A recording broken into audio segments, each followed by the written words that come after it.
Get set. It's time to grab a shovel because we're digging into travel topics on Here's This.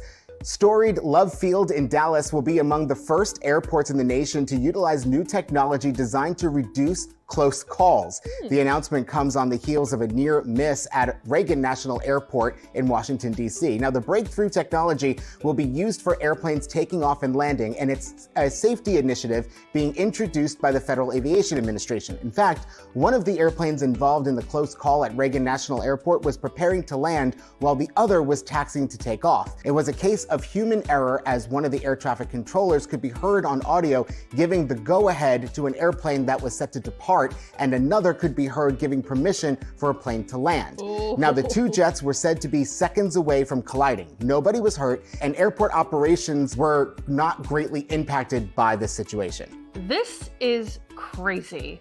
And I always wonder, like, how actually many times this happens, and also, how do they even do any of this in the first place? I know. Now, we've been hearing a lot more about close calls recently, and in fact, there's been a lot of, like, when airplanes are pushing back or taxiing into the gate, they've been clipping each other's wings or the tails or something like that too. It just seems to be like, you know, they always say things happen in threes. This is happening in like 30s because we've gotten a lot of them.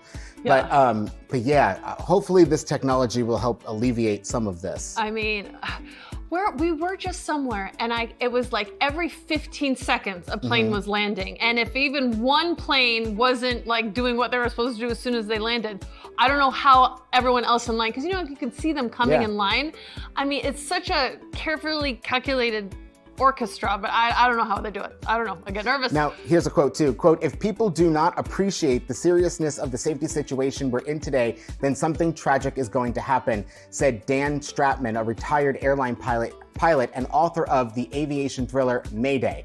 This new technology that they're talking about is supposed to help mitigate that possibility. Quote, "COVID decimated the airline industry and led it to massive retirements, of course, but it was the most experienced people who ended up retiring, and the industry has been scrambling ever since to catch up by hiring new people," he said. Oh, I didn't think about that. And the same thing for air traffic controllers. You know, a lot of the delays you're seeing at airports is because air traffic control has been understaffed. And when they're understaffed, these situations have more of a likelihood of happening.